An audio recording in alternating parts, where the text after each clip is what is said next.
Di tu nombre, por favor. Gracias, soy Randy Espinel. Los felicito a todos, un extraordinario panel y una extraordinaria exposición.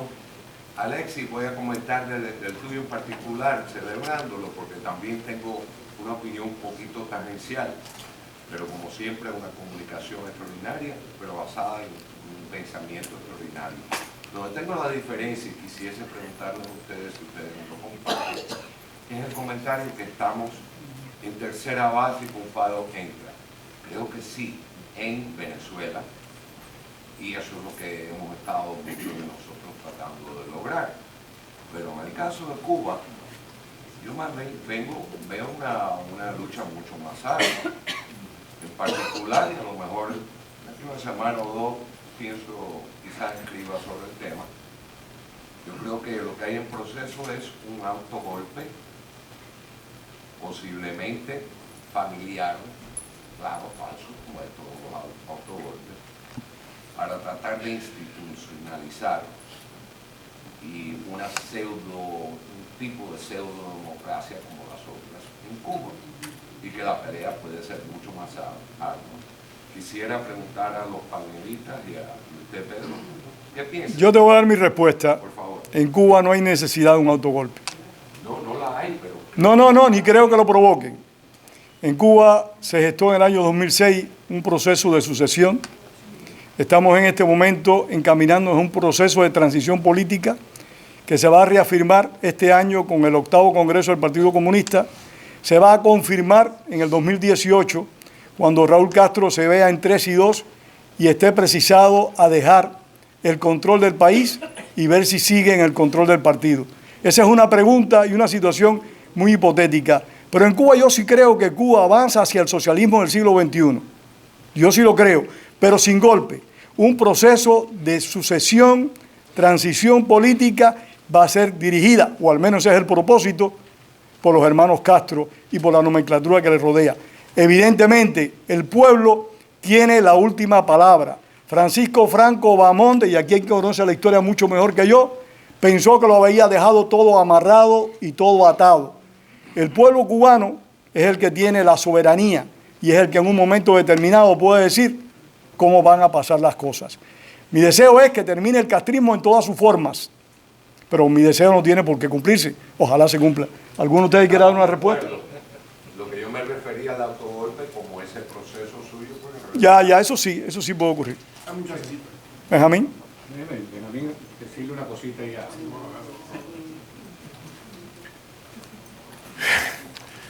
Cuando yo utilicé la imagen beisbolera de el corredor en tercera base, claro, uno quiere hacer una exageración, digamos, pedagógica para alimentarle el optimismo a la gente, porque nosotros nos las pasamos en un proceso sistemático de autoflagelación. ¿Entiendes?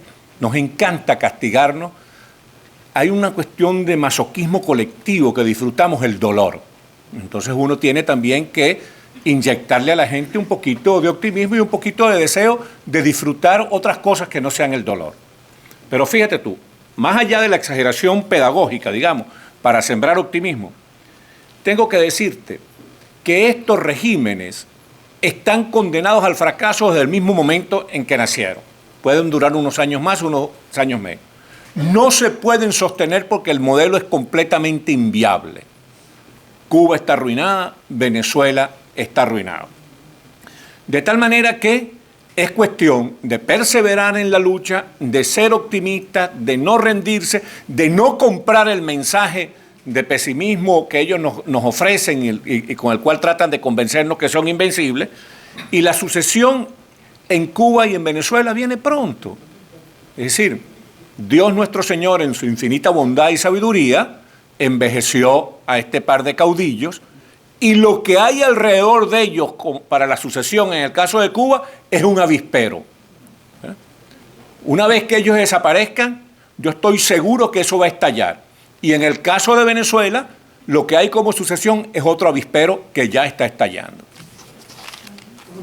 Benjamín, vamos a tratar, porque el tiempo corre, tratar de hacer preguntas y dejar a los que van a responder que se extiendan un poquito más. A eso me refiero, preguntas breves y cortas. Mi nombre es Benjamín de Yurre, para los que no me conocen. Yo pasé por algo similar a lo que dice don Pedro.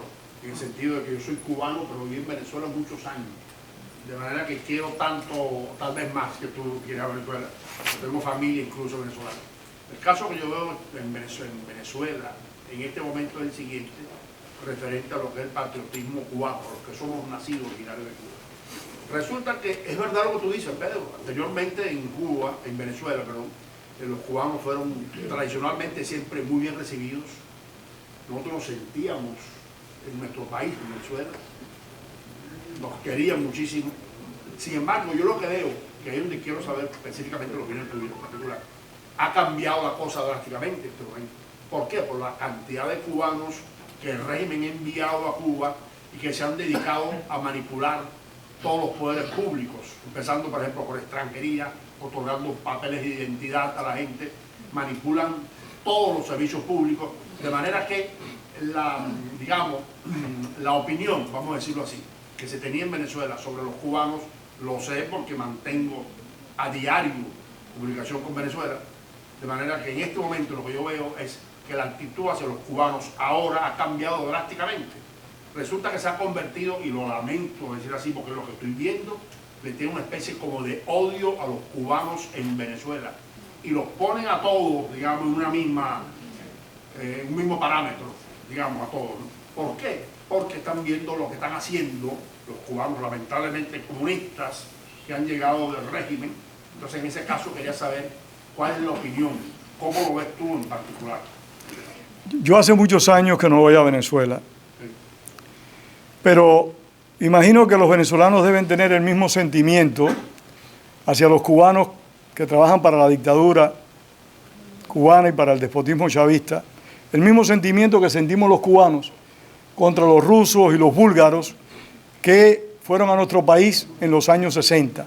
Lo vemos como un ejército de ocupación. Podrán ser personas buenas, decentes, pero se genera un sentimiento contra esas personas que no es de simpatía y no es de amor. Yo hace muchos años, cuando el referéndum revocatorio en el 2004, Colina, sí. 2004, Alexis, el 2004, la noche anterior, fui con un grupo de venezolanos a cenar, y cubanos también, a un restaurante en Las Mercedes. Y estaba conversando yo, y había una señora en una mesa al lado, y se paró en mi contra y me increpó. Y me dijo, este país se está destruyendo por gente como tú, porque oyó mi acento de cubano. Entonces, por suerte, estaba este señor que fue canciller de Carlos Andrés, que ya falleció. Mi memoria... No, el anterior.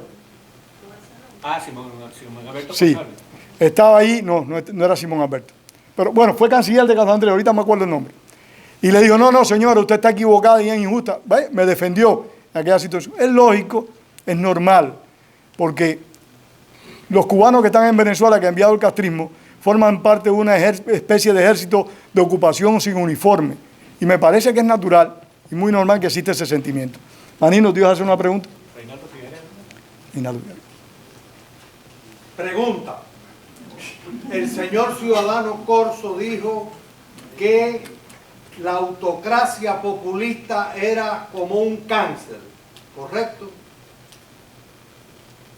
Yo le pregunto que si por un lado ese cáncer está siendo controlado o está desapareciendo en el continente, en Latinoamérica, mi pregunta es la siguiente: ¿cree usted que ese cáncer autocrático populista está haciendo metástasis en algún país de Europa, como en España, o en algún país de Norteamérica? Puede hacerlo en cualquier lugar. Como los Estados Unidos. En Estados Unidos lo puede hacer y la percepción que tenemos mucho es que lo está haciendo. El populismo está haciendo metástasis. En Europa también, ahí tenemos a Podemos. Pedro, quiero hacer una intervención en eso que Manino está diciendo. Así me siento. Y es el gran peligro que hay en estos populismos. Y yo creo que yo mencioné eso cuando hablé sobre el libro de Pedro Corso. El peligro es más grave ahora que cuando los soviéticos existían. No está lo soviético, no está la Meca, y hay una cosa difusa que es el paraíso. Los populismos van a seguir ganando adeptos porque tienen una raíz religiosa y el ser humano busca quien asuma sus responsabilidades. Y estos populismos, y lo estamos viendo, no en este momento en Hispanoamérica, en España, con el movimiento Podemos, donde proponen de una manera muy inteligente asumir todas las responsabilidades del ciudadano. Yo te lo prometo. O sea, estamos en gran peligro a nivel mundial, repito, por la raíz religiosa que estas doctrinas tienen. Yo te eximo de tus responsabilidades. Yo te resuelvo tu problema, desde curarte un hijo hasta darte una vivienda. Eso es algo que estamos enfrentando. Y aquí mismo, en Estados Unidos, estamos viendo cómo la política está cambiando y los estrategas políticos están en shock. Porque un individuo, no importa de la tendencia que venga, así lo veo yo, como un Donald Trump, es un ser mesiánico. Y ahí lo tenemos. El populismo está ganando terreno.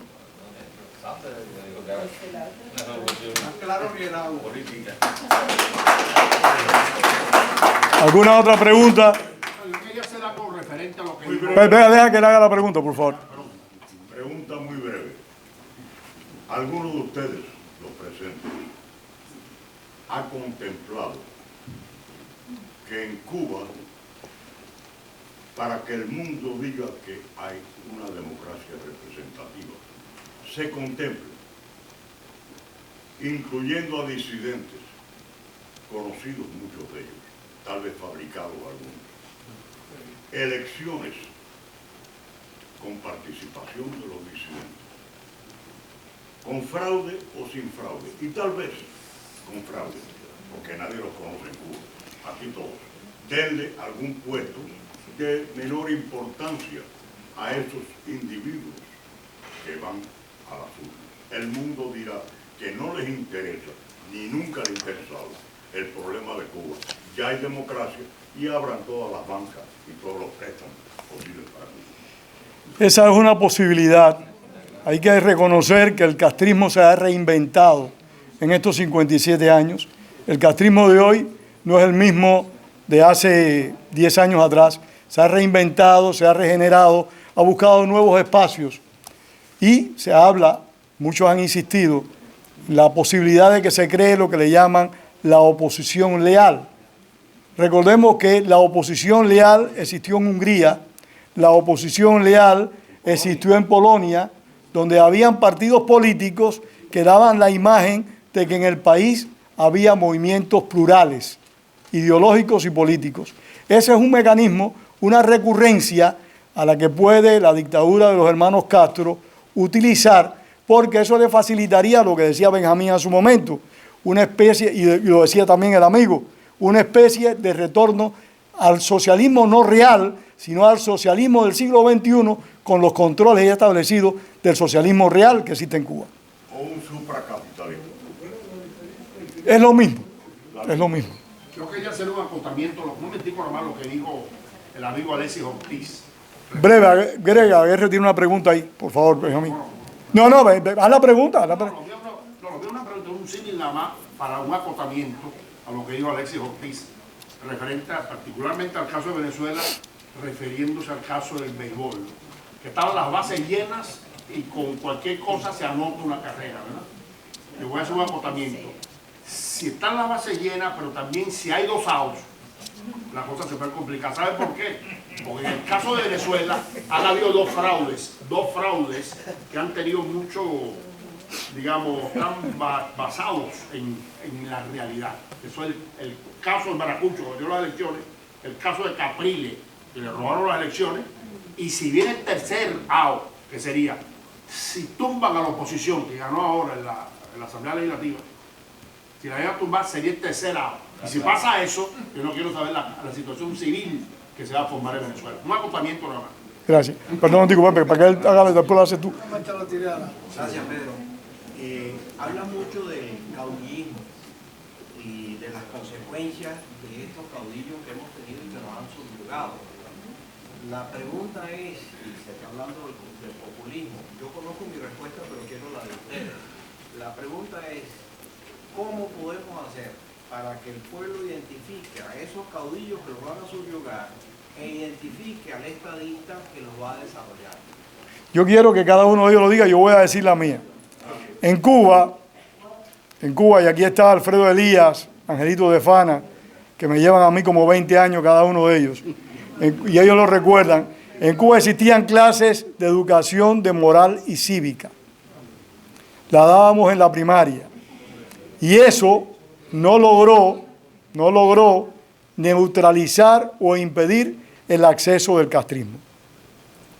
Yo creo que tiene que haber educación moral y cívica con un activismo de parte de los partidos y de parte de los políticos que le explica a la población cuáles son las oportunidades reales y cuáles son sus obligaciones y derechos. Alfredo.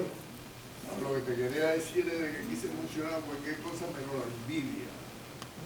Y la envidia es otro factor. El factor que llevó a Castro al poder, posiblemente por encima de muchísimas cosas.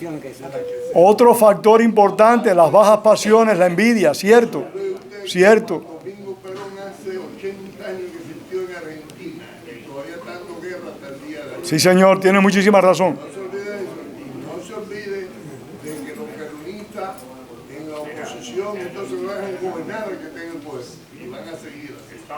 Y ese va a ser en el día de mañana la función del castrismo. Cuando no estén ellos, le van a hacer la vida imposible a los demás. Pepe, De eso no se habla. es verdad, tienes razón, no se habla de eso. Yo le quiero hacer una pregunta al panel y a ti, Pedro. ¿Usted no cree que el problema de Venezuela y el de Cuba y el de El Salvador, que no se mencionó aquí, y el Nicaragua y el resto de los países que están bajo el control del populismo y el populismo internacional, y lo que está pasando en Europa y en el resto del mundo, no se resuelve en las elecciones de noviembre, y uno de los cubanos americanos sale presidente? No sé lo que va a decir Alexis y Andrés, porque yo quiero que ustedes hablen, por favor, yo solo no, yo voy a contestarte. Yo quiero que me conteste. Yo considero que este país es un Estado de derecho. Aquí en este país hay instituciones sólidas y fuertes. Y ningún presidente puede imponer su voluntad, sea cubano, catalán o de cualquier lugar del mundo. Se tiene que regir por las reglas y por las normas constitucionales de este país. Esto no es una nación de voluntad. Esa es la ventaja que hasta ahora ha salvado a Estados Unidos. No sabemos lo que pueda ocurrir mañana, pero hasta ahora ha salvado la razón y el buen juicio, no el voluntarismo de un caudillo. Eso es lo que nos ha salvado. Alexis, ¿tú el diálogo? Después me vas a acusar de monopolizar el micrófono. Eso no. Estás aquí de Angelito porque está la niña aquí. Todo, bueno, yo quiero ratificar esto que acaba de decir Pedro. Nosotros no podemos caer en la trampa de enfrentar el mesianismo proponiendo otros mesianismos. ¿Sí? La dirección democrática moderna es una dirección colectiva, donde los líderes tienen que ser rotativos. Nosotros no podemos pretender, por ejemplo, que ahora Venezuela tiene a Henry Ramos Alú y ya encontramos un líder para siempre. Como no podíamos pretender que Enrique Capriles fue el candidato presidencial y era nuestro líder para siempre. Enrique Capriles cumplió una función, a lo mejor le vuelve a tocar en el futuro cumplir otra. Henry Ramos está cumpliendo una en este momento, pero el liderazgo del país es la unidad de la oposición. No puede ser ningún Enrique Capriles, ningún Marco Rubio, ningún Donald Trump. No creemos en los caudillos salvacionistas. Solo el pueblo se salva a sí mismo, organizándose y actuando conscientemente. Entonces nosotros rechazamos de plano ese enamoramiento de los líderes.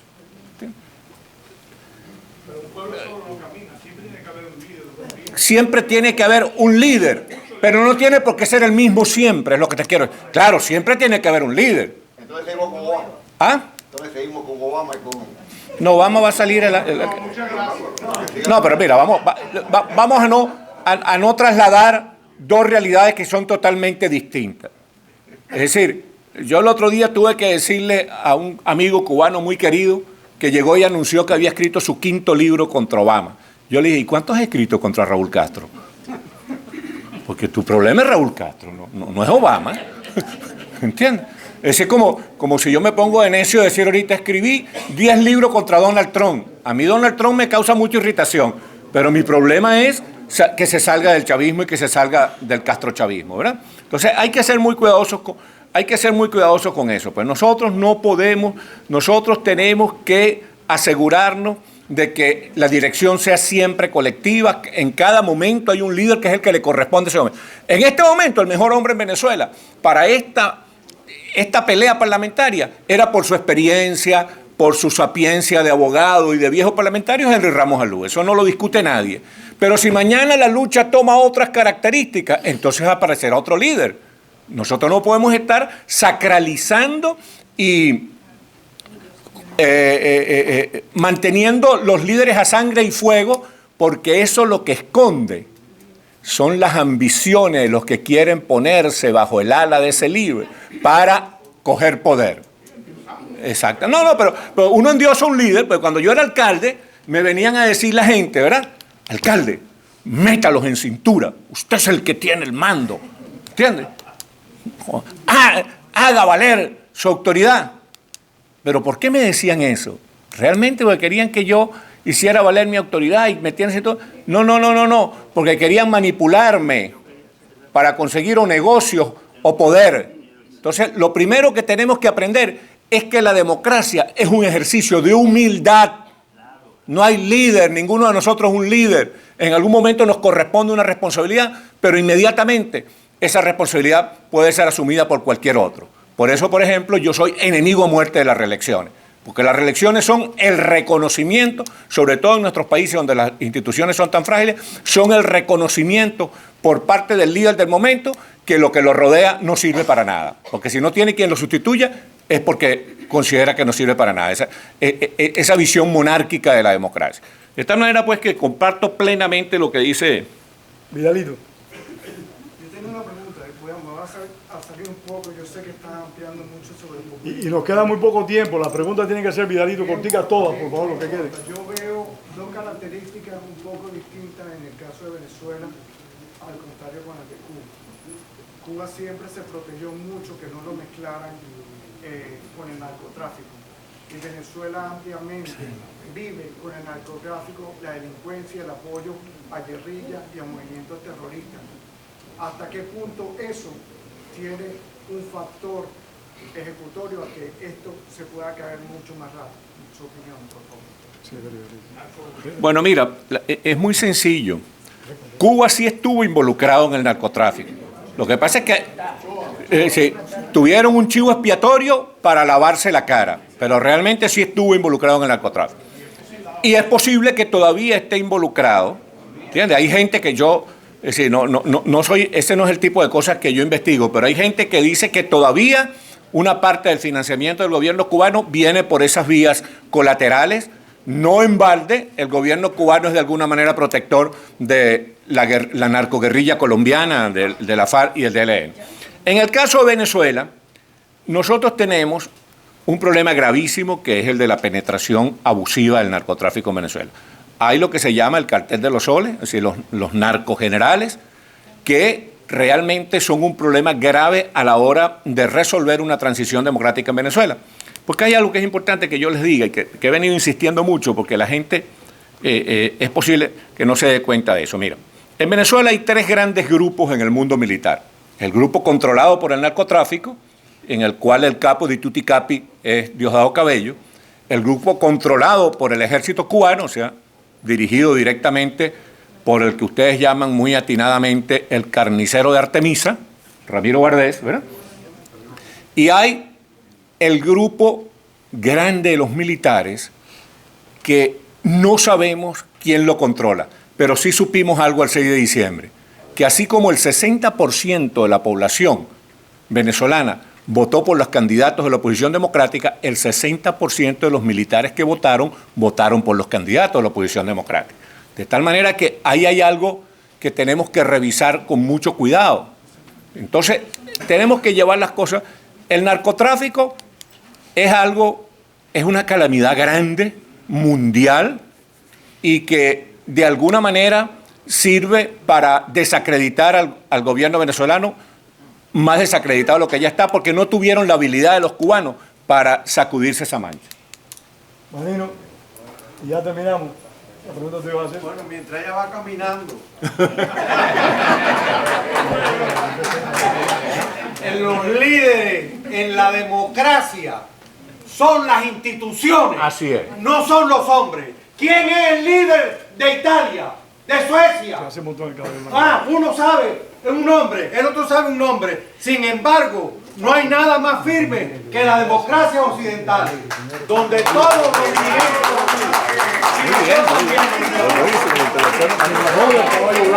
Muchísimas gracias a todos los panelistas tan excelentes, muchas gracias a todo el público. No se vayan sin sus libros, no se les olvide.